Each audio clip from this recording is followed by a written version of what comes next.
In this video, I'm going to show you everything you need to know about shared coordinates between Revit and Civil 3D.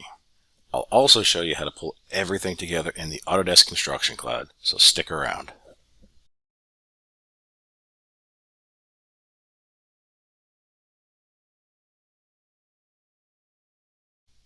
Okay, so the first workflow we're going to take a look at here is the architect is doing their thing in Revit, the civil engineer is doing their thing in Civil 3D, and at some point these two designs, the horizontal, the vertical, they need to come together and share the same coordinates. So when we start to stake out that building on the site for the foundations or the columns, we know exactly which coordinates we need to use.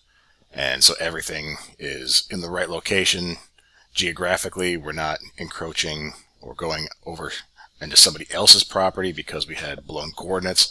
This will ensure that your designs, both horizontal and vertical, are aligned together in the same geographic location. So starting off in Revit, I have my first model here, and the first step we want to do is export this to a DWG file. And I'm going to go through the settings here, and I always, right off the bat, just ensure that feet and shared coordinates are set. Once you do this, you won't have to do it again. I never want external references. I always want just a single file to deal with. Just makes it a lot easier when we're working with these drawings. And we do the same thing for the Model 2, and I'm going to export this to a DWG file, and I'll do the same thing. Just ensure that I'm not using multiple files. Okay, so over in Civil 3D, here's our drawing, and I've got these couple pads here. One's at 124 feet, the other is at 118 feet. So we're going to put the Model 2 down here, we'll put Model 1 up here, and let's just assume for the sake of this exercise that these red lines indicate, say, the property limits. We want to make sure that we're staying within those limits. You could be using some sort of key identifiers, monuments, survey pins, what have you. Just something to kind of keep the two in sync here and make sure you're working in the right location. All right, so I'm going to bring in Model 1. And again, we're going to put that on this 124 pad here. I do want to specify the insertion point. I'll leave the rotation as is. So I'm just going to drop this right on here. And at this point, we'd get this thing rotated in the right location. I'm simply just going to align it to the property line here, not being super accurate with this just for the sake of this exercise here. And we'll move this into location, and we'll do the same thing down here at the 118 pad with Model 2. This time, just for the sake of not having to align, I'm going to toggle on rotation so I can specify that rotation, and just eyeballing it again just for the sake of this exercise. You would of course be more specific with where you place that, how you rotate it. The other thing I want to do is verify that these are at the correct Z elevation. And in this case, we see that it's at 0. So I want to make sure this one is at 118 and the other one is at 124. And you'll see why in just a moment here. So this one picked up that elevation, so we're good there. Now, to initiate the shared coordinates, we need to jump over to the toolbox and the shared reference point. This does install with Civil 3D. The add-in for Revit does not install with Revit, so it is a separate add-in that you have to go to your account portal and download that. But we're gonna execute this. It's prompting us for an origin point. I like to use intersection of column grid lines if we have them in the model, in the drawing, because it's a lot easier to relay these same points back into Revit. We have to pick the same points in the same order back in Revit for this to work correctly. So I've picked this first point at the intersection of A and 1, and the other pick point will be A and 2, and it's prompting us for that quasi-north point. Specify your units. It always defaults to meters, so you will have to just verify that you're using the correct units. And you can see it picked up that 124. So picked up the 124 from the elevation of that reference floor plan. And it'll do the same thing with the other drawing at 118. So at this point, we need to save these files. I like to call them based on what they are and what the pick points are. So that was A1 and A2, just so it's easy to identify which model, which building, and which pick points. And again, we'll do the same thing down here. This time it'll be B1 and A1. And again, set our units to feet, and you can see it did in fact pick up 118. And that was B1 and A1 for those pick points, that XML file. Jumping back into Revit, got Model 2 here. I'm going to go to my add-ins. Again, you will have to download this and install it separately. It doesn't install with Revit, unfortunately. Remember, we picked B1 and A1 for Model 2. Now I can grab that XML file. It asks, are you sure you want to create the shared coordinates? And it successfully set the shared coordinates. And when I go to switch this to Project North, I'll see it jump to the correct location, but it didn't, right? It should be rotated like this. So what exactly is going on here? This is something you need to be aware of. Although you successfully set that shared coordinates, it didn't actually make it current. So you will have to come in here and define that particular site as current. And when we do that, we can see the rotation changed. We click OK. Our model now flips to that correct rotation. We'll do the same thing over here in Model 1. Again, we need to pick those same points in the same order. So A1, A2. Here's our corresponding XML file.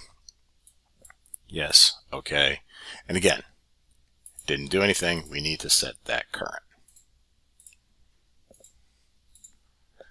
And when we do, you see it rotated. It also updated that spot coordinate. So that 902.484, if we come into Civil 3D, and if we just do a quick ID of that point, 902.484.348. 902.484.348 in Revit, so we can see that they are in fact aligned horizontally. Now what about the vertical? Well, if I go to my section view here, take a look at the level. It says it's 0. That should be at 124. So what's going on with these? Well, we need to verify that we are using the survey point and not the project base point. And when we do make that change, we see that jump from 0 to 124. So we know that our building is now situated both horizontally and vertically where it should be. Close this section. I'm going to jump back to Civil 3D, and I'm going to remove both of these references. And I can come back to Revit and re-export these. And we do need to do this. We have to do this step of exporting to DWG because Civil 3D does not understand the RVT file format, so we do have to go through this step. And because I already set my units and shared coordinates, I don't have to do that again. And I'm just going to simply overwrite each of these 2D floor plans. So we jump back to Civil 3D and we attach these two drawings. I'm going to do both of them at the same time, and I'm just going to go with regular overlay. I don't want to attach. I want that path to be relative, and everything else is good. We don't need to specify insertion points. We don't need to specify rotation because that's already defined. As you had seen over in Revit, each of these floor plans are rotated correctly. So when we click OK, they're both right where they need to be. And if we take a look at the site in 3D, you can see the elevated pad here at 124 and the slightly sunken one at 118. Now if we jump back into Revit, go to a 3D view, very simple buildings here, but we're going to export this as a 3D DWG. And again, don't want any references. I'm just going to strip off the end of the name here, just so there's no crazy characters in the file name. And we'll export this one as well.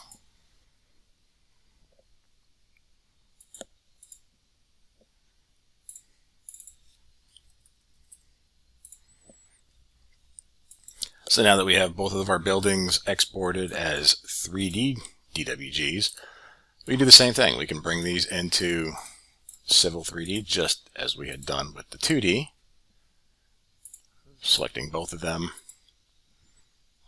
and just clicking OK. And for the sake of clarity, I'm going to unload these 2D drawings so we can see our 3D on the site here. And I'm going to grab both of these and I'm going to add these to the model viewer as well. And there you go. You can see them sitting right where they need to be. If we take a look at a elevation view, we can see this one is at 118. This one is at 124. So everything checks out both horizontally, vertically. We are good to go.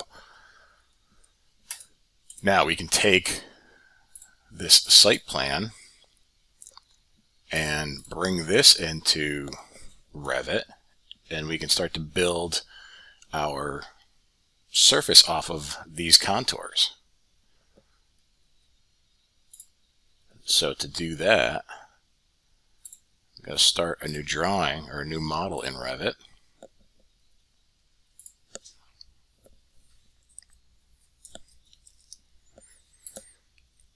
And I'll link in that CAD file. Doesn't matter if it's shared coordinates. That's going to be set at a later point, but we'll just leave that on just as a default here. Get this dialog box. Be sure to read it. Don't just click through it because this is super important, the proxy graphics.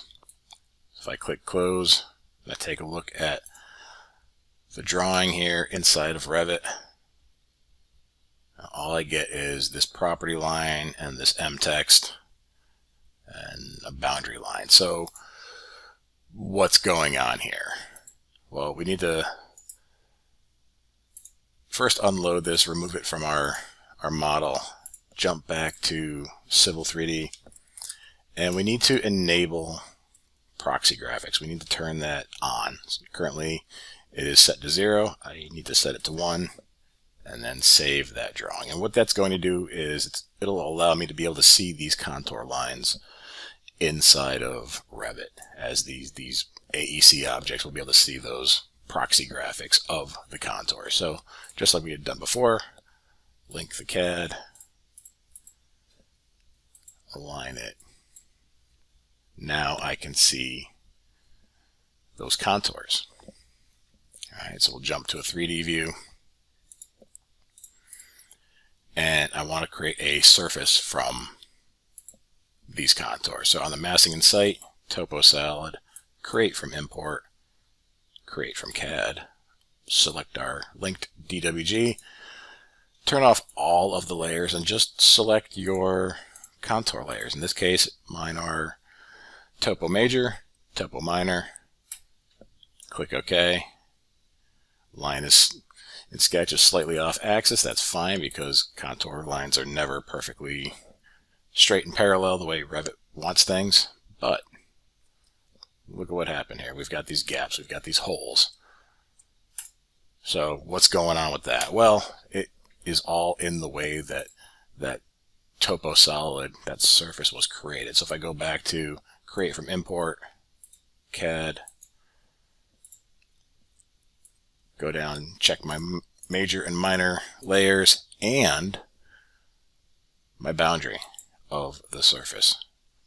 When we include the boundary, well, now we get something that's a little bit more representative of what is in Civil 3D. So that surface, that entire surface that we saw earlier, it extends to the limits of that boundary. So now we've got the same thing going on in Revit that we have in Civil 3D.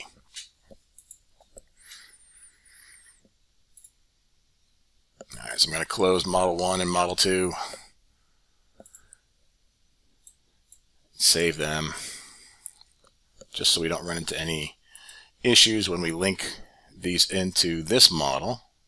So under the Insert, Link Revit, Model 1 by shared coordinates. Well, it's telling me they don't share the same coordinate system, and it just kind of kicks me out and it doesn't place it where it should. So what's going on with that? Well, we need to go back into that Revit model and do one more little thing.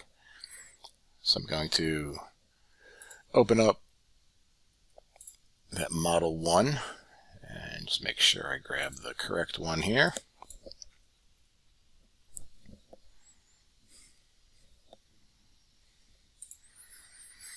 Alright, so we've already set our coordinates. We verified that they're showing up correctly in, or this plan is showing up correctly in Civil 3D, both horizontally and vertically. But this model does not share the same coordinates as this model. This is the one that was used to generate the surface. We pulled the drawing file in. So let's take a look at what's going on here. This one doesn't have anything set here.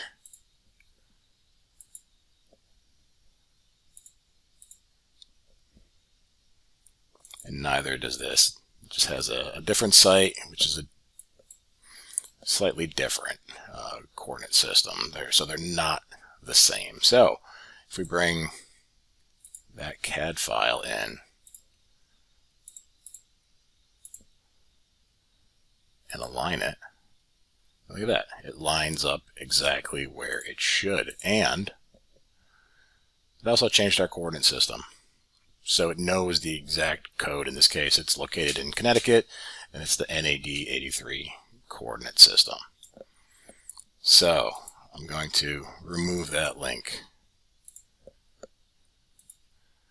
I'm going to save the model.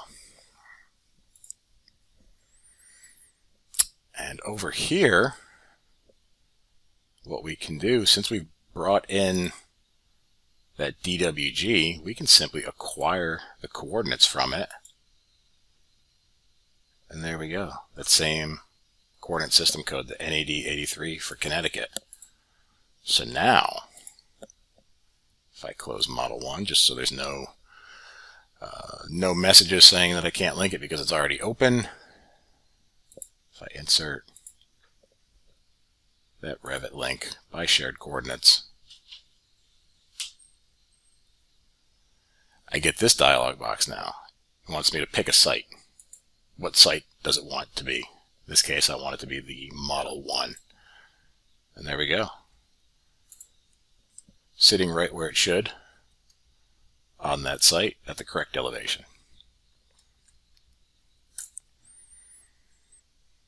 Now, what if you don't have the XML files. How do you set the shared coordinates? Well, we're going to take a look at Model 3 here.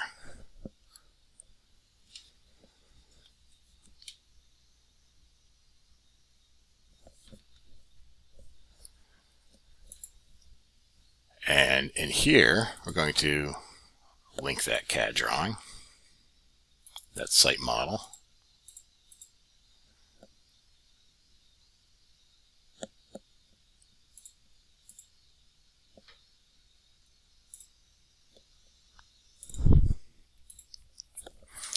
Now, what if we don't have the coordinates, the XML file for the shared coordinates? How do we set the shared coordinates then?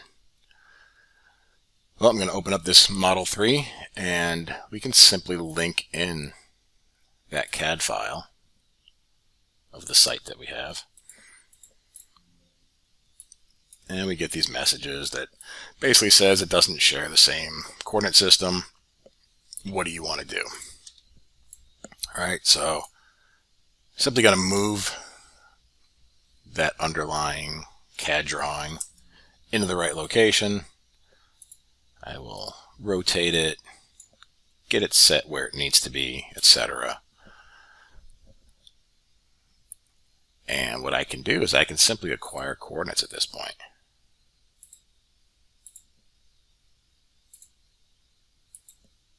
So when I acquire the coordinates from that site drawing,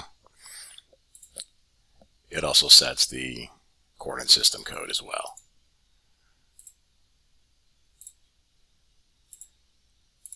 Now let's take a look at this in an elevation view. You see the elevation isn't sitting where it should. If I change the survey point, it also didn't change. So something's off. So what exactly is going on here? Well, when I linked in that CAD drawing, even though it looked correct in the plan view, in reality it's 118 feet above because it is essentially referencing level 1. So what I need to do here is reset shared coordinates. This is a great little tool in the event things don't go right. You've picked the wrong points with that XML file, or you weren't paying attention to the Z elevation and things are off. So because that needs to be at 118, I know that I've got that file located correctly in the X and Y. I just need to move it down 118. So now it's sitting at the correct elevation.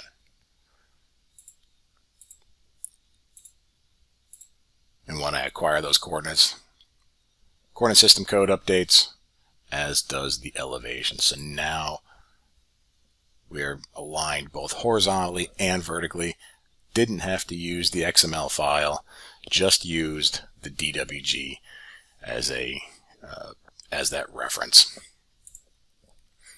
Now throughout all of this, I've used 2 separate XML files for my building models. You may have heard that you can have multiple XML files in a single model. And again, I've got that link open. I'm just going to close, not save.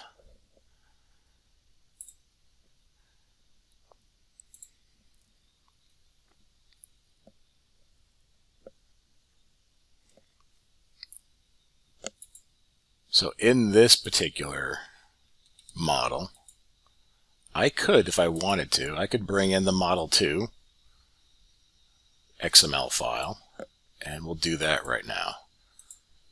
And that was B1 and A1.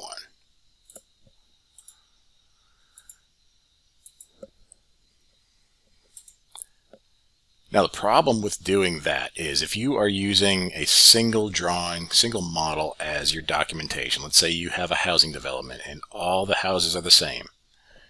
you can use multiple sites within the model to define their location on the overall housing development site.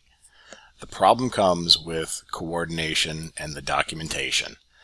As soon as I change this site from the Model 1 to Model 2, my coordinates are going to change, the rotation of the building is going to change, the elevation is going to change, so everything gets thrown off. So it really kind of depends on your workflow. Do you want to have all of those sites in a single model, or do you want them separately with multiple models? It's up to you, but you do have that flexibility. So something else you can do, once you have all of those models together, you can pull them all together inside of the Construction Cloud. In this case, I've got a drawing here, Civil 3D drawing. It has some roadway alignments. It has all these homes as a block in there. I can start to take advantage of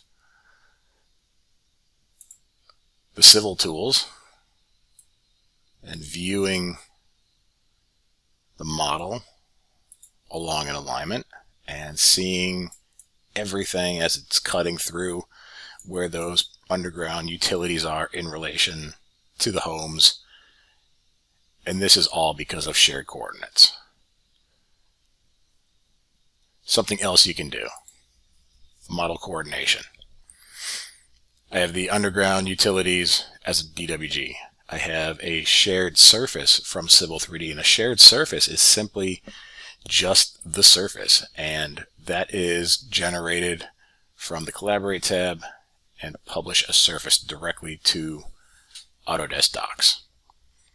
From there, you can link that shared surface into Revit. Using the link topography, it'll show up as an option, and when everything is properly geolocated, that surface will fall right into location, right where it needs to be. And you can see all of these homes are from a housing development Revit model. So a little bit of everything all pulled together because of shared coordinates. Now, this is in model coordination. If you notice over on the right, we have this Save to Docs view. What that does is essentially takes all of these files and creates a combined view inside of Autodesk Docs. So this allows you to view the surface, the underground utilities, and the Revit models all in one view and start to collaborate on that. So you don't need model coordination at this point to view these three different models combined, because we've saved that view.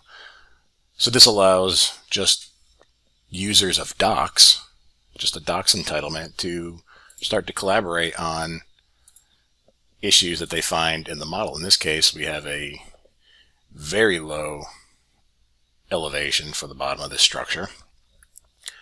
But it's just another thing that you can do when you have everything properly geolocated. So I hope this helps. Let me know if you have any questions. Throw them in the comments below. Would love to connect with you, and have a great day.